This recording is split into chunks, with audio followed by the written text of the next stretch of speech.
Dan kita masih bersama dengan Guru Besar Kebijakan Publik Universitas Hasanuddin Makassar, sekaligus Direktur Center for Leadership of Indonesia, Profesor Muhammad Nur Shadiq. Prof, kita lanjutkan lagi perbincangan. Kalau kita lihat di Kabinet Prabowo Gibran, ini rencananya kan akan ada 6 Kemenko, kemudian 8 badan, ada sejumlah kementerian juga. Diperkirakan ataupun juga yang sudah santer terdengar ada 46 kementerian. Kemudian kalau kita lihat dari fenomena yang terjadi, ini kan ada permintaan dari Wamentan untuk pupuk dan Bulog, pupuk Indonesia dan Bulog ini dipisah dari BUMN, jadi di bawah Kementan. Nah, Anda melihat ini apakah sesuatu keputusan yang strategis dan akan menjamin bahwa kinerja dari lembaga tersebut juga lebih baik? Ya, ini menyangkut perilaku organisasi. Jadi organisasi ini dalam pemerintahan Prabowo nanti akan dipengaruhi oleh yang pertama pribadi-pribadi yang masuk, kemudian akan dipengaruhi oleh kelompok setelah dia bergabung dalam satu kabinet yang nanti nggak tahu apa namanya, yang akan dibikin oleh Pak Prabowo. Dan ketika struktur organisasi ini akan merubah perilaku organisasi itu. Dengan dipindahkannya pupuk dengan Bulog di bawah Kementan, ini untuk menjaga linearitas supaya kerja organisasi itu lebih ramping, lebih cocok dengan pekerja itu dibanding dia di BUMN. Karena kita harap jangan sampai di BUMN itu terlalu banyak. BUMN di tanah ini merasa gemuk, akhirnya perilaku organisasinya agak lambat bergerak. Nah, yang ramping itu biasa agak cepat dan lincah organisasi itu untuk adjustable, menyesuaikan dengan perkembangan zaman. Sehingga pupuk dan Bulog di bawah Kementan itu linearitas harus dijaga, sehingga kemampuan melayani masyarakat itu semakin cepat dan baik dan terarah. Jadi secara tidak langsung Anda menyebutkan kalau pupuk Indonesia dan juga Bulog pisah dari BUMN di bawah Kementan, ini secara tidak langsung akan membuat kinerjanya lebih baik, begitu? Lebih baik. Tapi tadi PR-nya mungkin harus menjaga linearitas itu, begitu? Menjaga linearitas itu. Karena masalah pupuk ya hubungannya dengan pertanian. Masalah Bulog masalahnya pangan. Juga hasil juga dari petani pertanian. Ya kan? Ya kalau dibawa ke Bulog terlalu jauh nanti gerakannya ke situ. Maaf, dibawa ke BUMN. Ya. Oke, nah itu kan kalau tadi kita bahas soal Kementerian BUMN terhadap lembaga-lembaga yang ada di bawah Kementerian BUMN begitu ya. Kalau kita bahas ini soal Kementerian Keuangan, Sri Mulyani kan ini kayak hampir 90% mungkin jadi Menteri Keuangan lagi begitu ya. Betul. Kemudian artinya Sri Mulyani juga bilang Ditjen Pajak ini nggak akan keluar dari Kemenkyu. Artinya ini apakah menjadi nambah ada 3 wamen atau lebih banyak lagi wamennya atau seperti apa Pak Anda melihatnya? Jadi sekali lagi struktur itu mempengaruhi perilaku organisasi. Iya, dengan adanya satu wamen, perilaku organisasi berbeda dengan 2 wamen dan 3 wamen. Nah, kelihatan yang ada sekarang ada 3 wamennya. Ya, sehingga job-job dari Menteri Keuangan ini lebih terorganisir dan rapi. Sekali lagi, ini urusan uang. Jadi urusan betul-betul yang sangat-sangat strategis dan sangat menentukan bagaimana laju pertumbuhan suatu negara. Sehingga memang perlu diorganisir dengan bagus, dengan menambah 3 wamen, sehingga job-job yang ada pada Kementerian Keuangan itu lebih dapat diselesaikan dengan baik. Tapi yang penting intinya jangan sampai banyak kebocoran. Ya, kebocoran-kebocoran ini karena terjadi karena sistem yang tidak cerdas. Sistem yang membuat orang itu bisa melakukan sesuatu dan tidak dapat sanksi apa-apa. Jadi berbuat dengan tidak berbuat pun juga sama aja. Sehingga ada kemungkinan mereka melakukan hal-hal karena ada kesempatan. Hal-hal yang tidak baik karena ada kesempatan itu. Inilah yang harus dirubah. Bagaimana Menteri Keuangan sehingga tidak ada kebocoran-kebocoran keuangan. Jadi perbaiki sistem supaya cerdas lah. Supaya smart. Tidak ada peluang untuk korupsi. Ya sekarang ini peluang untuk korupsi banyak sekali. Karena sistemnya. Ya, jadi kemungkinan orang itu baik, tapi masuk dalam sistem yang koruptor, dia ikut koruptor juga. Ya sebaliknya juga. Ya orang yang memang mempunyai keinginan untuk menyalahgunakan kekuasaan, tetapi sistemnya itu tidak ada kemungkinan itu. Kita harus lihat bahwa power itu tends to corrupt. Absolutely power, corrupt absolutely. Jadi kekuasaan itu memang ada kecenderungan untuk disalahgunakan. Nah, itu dia. Tetapi kekuasaan yang mutlak, jangan ditanya lagi deh. Pasti dia salah gunakan. Olehnya itu perlu kita sistem yang cerdas. Ya, stupid people in the smart system, he becomes smart. A smart people in the stupid system, he becomes stupid. So change the system to the smart system. So the output is depend on the system begitu ya Pak? Betul, betul. Nah, betul. Lalu ini kan Pak sebetulnya yang ingin saya soroti adalah Ditjen Pajak ini apakah memang lebih baik di bawah Kemenkyu ini untuk mencegah terjadinya korupsi? Begitu Prof? Ya, jadi Dirjen Pajak ini ya selama ini kan dibawa Kemenkyu. Ya, persoalan dimanapun Dirjen itu ditempatkan, yang penting sistemnya itu tidak memberi peluang orang untuk korup. Karena sekali lagi, pajak ini adalah urusan yang paling banyak berpengaruh dalam proses pembangunan suatu negara. Karena pembangunan kita itu banyak sekali ditentukan oleh pajak. Kalau di Amerika Serikat itu antara Partai Demokrat dengan Republik, yang bedanya di pajak. Ya kan? Republik itu ya, dia mengendalikan pajak, Demokrat tidak terlalu, Demokrat mengendalikan pajak, Republik tidak mengendalikan pajak. Ya, sehingga sangat-sangat perlu diperhatikan untuk pajak ini, karena itulah yang kita bisa pakai untuk membangun. Dilihat aja dari data yang ada sekarang, pembangunan Republik kita ini sangat dipengaruhi dari kemampuan menarik pajak dari masyarakat kita. Oke, kita masih bahas soal ekonomi ini Prof. Kalau kita lihat kan ini kelas bawah ini menjadi target approval rating politik. Ya, Kemudian kalau kelas menengah atas begitu ini kan sering di-entertain dengan ada tax approval, kemudian juga banyak hal begitu ya yang bisa membuat ataupun juga di kelompok ini adalah punya capital and power. Tapi kalau kita lihat kelas menengah ini kan sedang tidak baik-baik saja begitu ya, kurang diperhatikan. Nah, apakah memang kelas menengah ini bukan jadi bukan jadi target politis begitu? Jadi sebenarnya di masyarakat kita yang perlu ditingkatkan itu yang namanya daya beli masyarakat, purchasing power. Karena daya belinya rendah, artinya dia yang dibeli, ya kan. Olehnya itu kita harus menempatkan bagaimana pemimpin yang akan datang ini menciptakan lapangan pekerjaan yang lebih banyak, mengurangi jumlah kemiskinan, ya, meningkatkan kelas menengah ke kelas atas, jangan kelas menengah turun ke kelas bawah. Kenapa? Bisa aja turun karena daya belinya rendah. Ya, gaji buruh kita di Republik kita ini itu masih berkisar di antara 3 juta per bulan, paling rendah itu, ya. Sehingga kita masih perlu untuk daya beli masyarakat kita. Ya, jadi suatu masyarakat, suatu negara yang pendapatan ekonominya rendah, itu dimanapun di dunia ini berlaku. Yang namanya,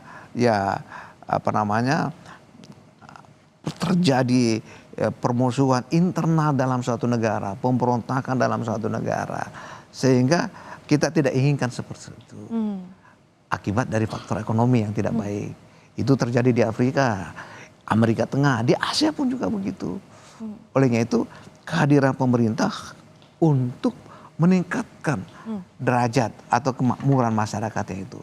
Tanpa hal itu ya untuk apa ada suatu pemerintahan? Karena urusan pemerintahan itu menyangkut masalah bagaimana menegakkan leadership. Leadership ini adalah hubungan untuk masa depan. Hubungan antara yang memimpin dengan yang dipimpin. Ya, harus ada di situ penghubungnya. Disinilah peranan partai-partai politik. Olehnya itu Bapak Prabowo memasukkan semua partai-partai politik banyak di kabinetnya. Dia harapkan supaya kepentingan rakyat di bawah ini lebih teragregasi, terkumpul. Kemudian kita dirumuskan, diartikulasikan. Ujung-ujungnya pemerintah nanti membuat suatu kebijakan untuk memenuhi kepentingan rakyat sesuai kebutuhannya lewat suatu kebijakan yang meningkatkan tingkat kemakmurannya, tingkat kesejahteraannya. Disitulah dibutuhkan kehadiran pemerintah. Jangan sampai karena dia catatkah di waktu lahir ataukah dia dalam tidak menguntungkan dari segi ekonomi, katakanlah dia miskin misalnya, pemerintah harus hadir di situ untuk meningkatkan derajat dia, untuk meningkatkan aksesibilitas dia kepada pendidikan, kesehatan, ekonomi untuk bisa berusaha. Tanpa pemerintahan yang seperti itu, sehingga ya kita harus lihat kondisi sekarang ini, mohon maaf masih ada yang pesimis, ya masih ada yang pesimis. Kita harus rubah, pemerintahan merubah yang pesimis tadi jadi optimis. Tapi ini harus dilihat kinerja Pak Prabowo 3 bulan ke depan ini.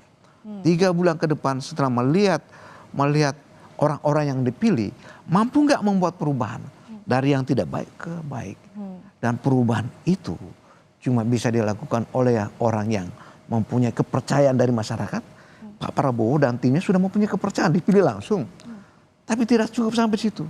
Dia harus percaya diri lagi. Orang yang nggak percaya diri tidak berani mengambil risiko. Tanpa yang namanya risiko, tidak ada yang namanya perubahan. Tanpa yang namanya perubahan, pemerintah dan masyarakat itu kan mati. Jadi harus mengadakan perubahan. Oke, baik Prof. Jadi intinya kan memang dari tim ekonomi Prabowo Gibran di kabinet Prabowo Gibran begitu harus memberi atensi lebih terhadap kelas menengah tadi ya, yang kalau misalkan kita lihat bisa dikatakan kurang laku begitu ya kalau di politis begitu ya. Nah itu memang harus diperhatikan karena dengan diperhatikannya kelas menengah ini tentu bisa membantu mewujudkan target-target pertumbuhan ekonomi tentunya. Tapi tadi harus ada kinerja dan juga sinergitas antara kementerian dan juga pihak-pihak terkait, stakeholder terkait terhadap ekonomi di Indonesia. Dan hampir separuh hari dihabiskan para calon menteri di kediaman pribadi Presiden terpilih Prabowo Subianto. Hari pertama pembekalan calon menteri di Padepokan Garuda Yaksa, Hambalang, Bogor, Jawa Barat ini didominasi wajah lama di kabinet Jokowi. Pembekalan jelang pelantikan Presiden dan Wakil Presiden terpilih ini membahas sejumlah topik. Bapak Presiden bicaranya mengenai strategi ke depan. Dan tentu strategi ke depan itu banyak hal yang perlu dilakukan, termasuk menjaga pertumbuhan, meningkatkan pertumbuhan, kemudian situasi geopolitik, bicara mengenai national interest, dan bicara fungsi pemerintah sebagai akselerator, dan tentu juga harapan beliau agar program gizi nasional berjalan dengan baik. Pengarahan dari Presiden terpilih dengan beberapa ekspert-ekspert dari luar negeri. Yang paling berkesan apa Pak? Yang paling berkesan? Foto bersama.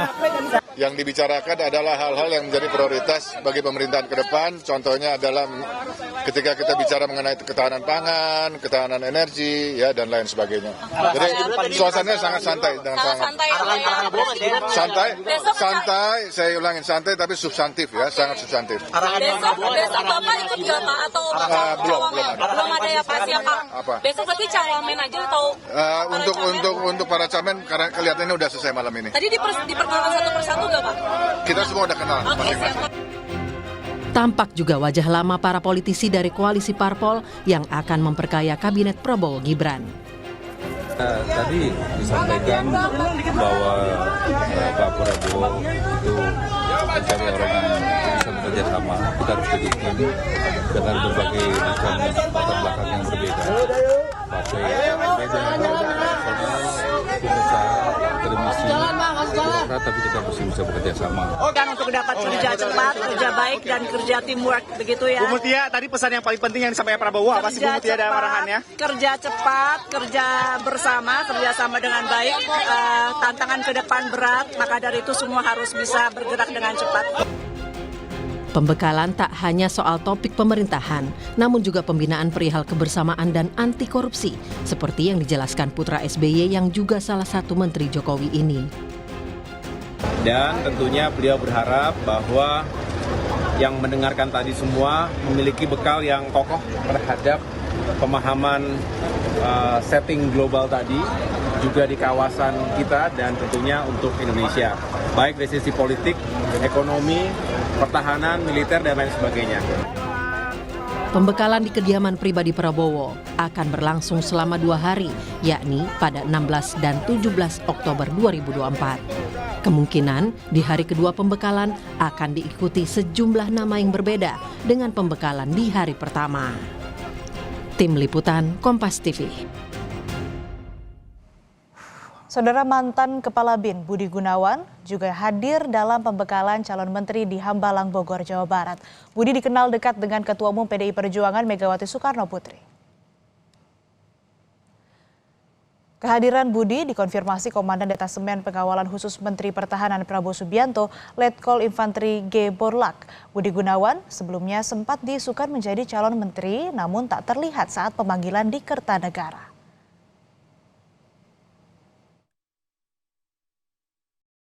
Apakah untuk pembekalannya ada Pak Budi Gunawan? Oh iya, tadi pagi sesuai dengan pengamatan kami saat masuk, beliau ada yang dengan rangkaiannya masuk. Pada saat kami lihat di pintu masuk ini mereka ada untuk mengikuti kegiatan hari ini dan sampai jam segini pun belum keluar. Dan kita masih bersama dengan Guru Besar Kebijakan Publik Universitas Hasanuddin Makassar sekaligus Direktur Center for Leadership of Indonesia, Profesor Muhammad Nur Sadik. Prof Sadik, saya mau langsung minta nih tanggapannya tadi. Budi Gunawan masuk ke kabinet. Yang kita tahu juga Budi Gunawan ini dekat dengan Megawati Soekarno Putri. Seperti apa Anda melihatnya? Kalau melihatnya Budi Gunawan dekat dengan partai politik PDI Perjuangan, kalau itu benar, ya, dan sekali lagi ini menyangkut masalah menyeimbangkan semua kepentingan-kepentingan, interest group termasuk kepentingan partai politik. Kalau ada bergabung benar-benar mewakili partai politik PDIP itu positif untuk dia bergabung, ya. Tetapi sekali lagi ini adalah urusan kerja tim, ya kerja tim. Tergantung Pak Prabowo-nya menganggap dalam tim kerjanya nanti kalau itu positif dia akan meningkatkan kinerja organisasinya kalau bergabung dibanding kalau tidak bergabung. Sekali lagi ini depend to the Pak Prabowo. Jadi saya katakan tadi, the quality of you depend on the quality of your choices. Ya, kalau dia memilih, dia tentu ada pertimbangannya. Tidak memilih juga ada pertimbangannya. Itulah public policy. Apa yang pemerintah lakukan maupun nggak melakukan itu adalah satu kebijakan. Tapi sekali lagi kita inginkan supaya kabinet yang akan datang ini lebih produktif, lebih agile, lebih lincah dalam melayani kepentingan-kepentingan masyarakat. Karena struktur itu mempengaruhi perilaku organisasi. Kalau struktur yang agak terlalu besar dengan struktur yang ramping itu perilakunya berbeda. Tapi sekali lagi ada dua pendekatan yang harus dipakai. Mengakomodir semua kepentingan di masyarakat, baik itu interest groupnya maupun partai politiknya. Supaya lebih merasa bahwa saya ikut loh membuat andil dalam pembangunan Republik kita. Saya nggak menonton aja, tapi libatkan dia.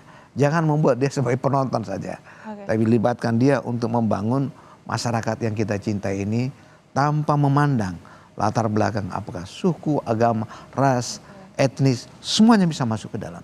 Sehingga kita benar-benar berada dalam suatu kelompok yang namanya Bhinneka Tunggal Ika. Kabinet Prabowo nanti itu mencerminkan Bhinneka Tunggal Ika itu. Semua etnis grup ada dalam, semua kelompok kepentingan ada, semua apakah militer, sipil, pengusaha, semua suku agama dari mana saja, etnis mulai dari Sabang sampai Merauke ada di dalam, dari Pulau Miangas sampai Pulau Rote semua ada di dalam untuk membangun Republik kita ini. Karena yang dihindari jangan sampai ada yang menonton, apalagi dia merasa kelas nomor 2, ya. Di dalam negaranya sendiri ada yang merasa kelas nomor 1, itu yang kita hindari. Perlu kekompakan bersama membangun rakyat kita, karena pemerintahan yang hebat itu kalau dia bisa cepat mengadakan speed, kecepatan dalam pembangunannya. Karena kalau tidak seperti itu biasanya dirondong oleh internal juga di dalam, sehingga tidak ada waktu untuk melihat ke depan. Dia menghabiskan waktunya untuk menjaga stabilitas internalnya. Akhirnya kita dikalah oleh negara lain yang lebih cepat perkembangannya. Tapi Prof, kalau kita lihat Budi Gunawan ini kalau masuk dan seperti yang sudah dikabarkan masuk ke dalam kabinet, Anda melihat ini artinya tanda-tanda bahwa tidak akan ada oposisi atau bagaimana? Persoalan oposisi dengan tidak oposisi di Republik kita itu kita tidak kenal namanya oposisi dan bukan oposisi kan. Yang kita perlukan ada kritikan, kritikan yang membangun dari masyarakat. Jadi jangan dianggap bahwa orang yang bergabung nanti dalam kabinet Prabowo tidak berani mengkritik lagi. Silakan mengkritik Pak Prabowo. Kalau ada, walaupun dia sebagai menteri. Karena yang namanya sifat feodal itu, ini menghambat kemajuan. Kita nggak inginkan lagi sifat feodalistik itu ada, ya kan? Yang dikatakan raja-raja lagi itu, kita inginkan benar-benar sikap demokratisasi itu muncul, ya. Jadi walaupun dia sebagai menteri, kita harapkan para menteri mempunyai kritis terhadap Pak Prabowo, karena yang baik itu, kalau kawan yang baik itu, jangan yang baik-baik saja kita disanjung. Tapi walaupun kita yang berbahaya, kalau kita dalam posisi tidak baik, disanjung pula kita. Itu berbahaya kita ya. Nah ini yang kita harus harapkan, bahwa daya kritisasi daripada menteri-menteri bisa diberikan kepada Bapak Presiden dan Wakil Presidennya kalau ada kebijakan-kebijakan yang tidak pas untuk kemajuan bangsa suatu negara. Jangan dilihat dari oposisinya. Ya, walaupun di oposisi kalau nggak mengkritik nggak ada artinya. Ya, karena yang diperlukan adalah kritik untuk suatu perubahan. Kritik itu apa baik yang kasar maupun yang tidak, semuanya menginginkan perubahan. Jadi kita harus berubah dari yang tidak baik kepada yang lebih baik. Oke, berarti artinya bukan soal oposisi yang seharusnya disorot ya, tapi bukan persoalan oposisi atau tidak oposisi, tapi kritikan yang perlu. Kritikan yang bisa memberikan solusi. Tapi jangan juga selalu kita menyalahkan. Finger pointing itu nggak menyelesaikan masalah. Ya, kamu salah, nggak menyelesaikan masalah. Yang diperlukan adalah bagaimana solusi untuk menyelesaikan masalah. Mencari kesalahan itu gampang sekali. Tapi memberikan solusi untuk perbaikan ini yang diperlukan. There is nobody perfect in this world. Tidak ada orang sempurna di dunia ini. Pasti ada kekurangan dan kelebihannya. Ya, mari kita lihat kelebihan. Mari kita lihat, jangan lihat kekurangannya. Karena yang dijaga adalah stabilitas. Ya, baik pemerintahan manapun, di negara komunis, negara demokrasi, yang diperlukan stabilitas untuk membangun. Tanpa yang namanya stabilitas, susah untuk membangun. Stabilitas di bidang pangan, stabilitas di bidang militer, ekonomi, pendidikan. Ini di Republik kita ini masih peluangnya itu masih ada sekali. Olehnya itu diperlukan memang style atau gaya-gaya kepemimpinan yang bisa menciptakan stabilitas itu untuk membangun ya 5 tahun ke depan lagi. Oke, Prof, kita balik lagi bahas soal pembekalan hari ini. Kalau kita lihat juga kan sebelum-sebelumnya presiden yang menjabat ini tidak ada pembekalan begitu ya. Kemudian kalau sekarang ini ada pembekalan dan memang sepenting apa, seperlu apa pembekalan terhadap calon-calon menteri ini sebelum mereka nantinya bertugas? Apakah ini sangat berdampak terhadap kinerja mereka nantinya? Ya, in management itu namanya making a difference. Ya, ada perbedaan. Anda katakan tadi ada kenapa yang presiden lalu tidak ada pembekalan. Dia adakan pembekalan untuk menyamakan visinya. Share the vision di sini. Pak Prabowo jangan cuma di kepalanya aja yang ada, tapi dia harus sebarkan, tularkan kepada pembantu-pembantunya sebagai menteri yang akan menjalankan operasional nanti. Sehingga perlu pembekalan, sehingga langkah geraknya itu menyatu. Sangat positif. Sangat positif pembekalan 2 hari ke depan ini dan mungkin terakhir hari ini pembekalan, sehingga begitu dilantik langsung tancap gas, langsung bekerja dengan bagus. Sehingga keberadaannya terasa oleh rakyat yang hampir 300 juta ini, 280 juta Republik kita ini, masa penduduknya, terasa kehadirannya dia. Kita akan lihat gerakannya. Ada perubahan tidak? Ya, alhamdulillah Bapak Jokowi sekarang ini ada perubahan-perubahan yang signifikan dengan adanya sekarang ini. Mudah-mudahan, karena ini kabinet pemerintahan berkelanjutan. Perubahan yang dibikin yang telah berhasil dilakukan oleh Bapak Presiden Jokowi, dilanjutkan lagi perubahan oleh Bapak Prabowo yang lebih baik lagi. Ya, karena sudah baik, akan lebih baik lagi. Tentu ada kelemahan-kelemahannya. Itu tadi tidak ada yang sempurna. Tapi pasti ada kelemahan-kelemahan. Jangan lihat kelemahannya, jangan lihat kekurangannya, lihat keberhasilannya untuk kemajuan bangsa Republik. Tapi artinya memang dengan pembekalan ini berdampak besar terhadap kinerja menteri nantinya. Artinya gitu, Pak? Sangat berdampak besar. Karena ini menyangkut masalah manajemen. Ya, handling.